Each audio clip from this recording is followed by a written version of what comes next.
The Echoes of a Broken Man. Episode 1. The day the world went silent, you were only 10 years old when the world cracked.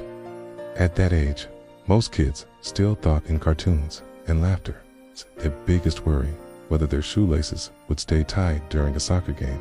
But for you, Daniel, everything shifted on that day in 2009 when your little sister died. It didn't make sense. Not then, not later, not even now. How could something so small, so fragile, so pure, simply stop being? Weren't children supposed to be safe from death, shielded by some unwritten rule of the universe? Yet here you were, standing in the middle of your family's living room, or watching faces blur through tears, the walls heavy with a silence you'd never known before. First, you didn't understand what was happening. You saw your mother's face collapse into itself, her body folding as though her bones couldn't hold her up anymore. You heard the adults whispering words you didn't want to believe. Gone. It's too soon. God's will. The Lord giveth and the Lord taketh away. That last one stuck in your chest like a splinter. Because if this was God's will, then what kind of God was he? The funeral came too quickly, and yet every hour before it dragged. You remember the church, its walls tall and cold, decorated with crosses and candles. They smelled like wax and smoke, like something holy, but there was nothing holy in your heart that day. You sat there, your small hands folded in your lap, staring at the coffin that was far too tiny to be real. A child's coffin. White, innocent, wrong.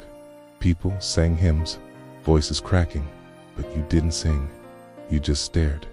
Stared and wondered why a God so powerful would reach down and snatch a life before it had even begun. Why her? Why not someone else? Why not you?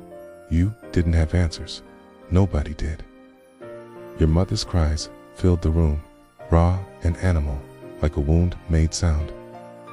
Your siblings shifted uneasily, each handling the grief in their own way.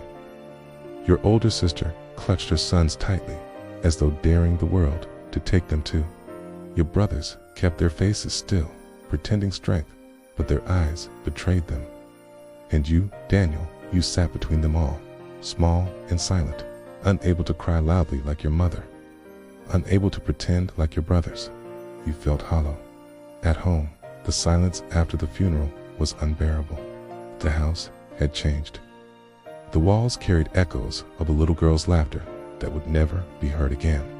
Her toys sat untouched in corners, their bright colors mocking the gray that had taken over. You avoided her room, but sometimes your eyes lingered on the door, half expecting it to swing open for her to run out with that smile that used to light up everything. Nights were the worst. Lying in bed, staring at the ceiling, you thought about her absence. It pressed down on you, heavier than the blankets. Sleep wouldn't come easily. When it did, dreams brought her back only to snatch her away again. You'd wake up sweating, furious, at God, at life, at yourself. You began whispering questions into the dark. Why her? Why not me? Why do you hate me so much? You've got no answers, only silence. And in that silence, the seeds of your anger grew. It was in these quiet moments that you began to understand something dangerous about yourself. Life didn't feel safe anymore. If death could come for your little sister, it could come for anyone. It could come for your mother, your brothers, your sister's children, even you. The world wasn't predictable. It wasn't fair. So you began to pull back. From games, from laughter, from people. You wanted to protect yourself from the sharp edge of loss. You didn't want to get too close to anything that could be taken away again. Instead, you started spending more time in bed, lying still, letting hours slip by. Some days, you didn't even want to move. The world outside kept spinning. Kids kept laughing and chasing soccer balls in the street, but you stayed in your room, curtains half drawn, the air thick with quiet. You found escape in little things like the movies on your laptop, the colorful worlds of anime, the stories that let you forget your own. Watching them was easier than living, okay?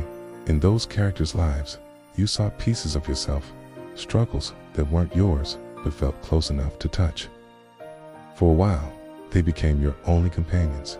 But grief is strange. It doesn't just sit in your chest. It seeps into every corner of who you are. You felt it when your mother spoke sharply, her patience burned away by exhaustion.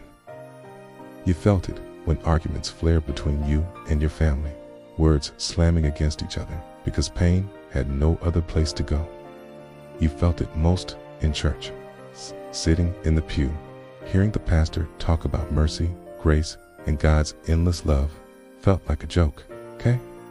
How could they call him loving when he had taken the brightest light from your world? You clenched your fist during prayers, lips pressed tight while others said amen. In your heart, you said nothing. Some days, you thought God must hate you, okay? That maybe your entire existence was proof of his cruelty. Why else would he let you suffer like this? Yet, even in that storm of grief, something small stirred inside you. Not hope, not yet, but a need to survive. You began to doodle. At first, it was just lines on the margins of your school books, shapes and squiggles that kept your hands busy while your mind drifted. Then faces. Then little worlds of your own, drawn in secret when teachers weren't looking. Drawing became your quiet refuge, your way of hiding the shyness you couldn't explain to anyone. While the class buzzed with noise, while boys shouted and pushed each other, while girls whispered about silly crushes, you bent your head and let your pencil move. It was easier to live in those sketches than in the ache of reality. But even with the pencil in your hand, grief didn't leave. It became the shadow that followed you from the moment you woke until you closed your eyes again.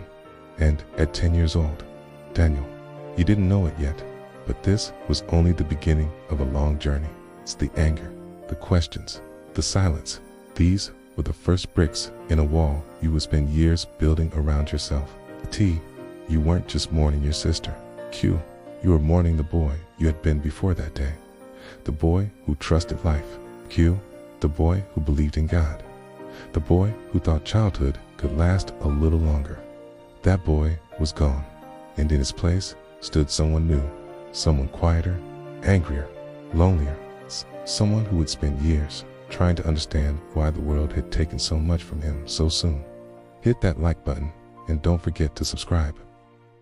Join us again on our next chapter, The Echoes of a Broken Man.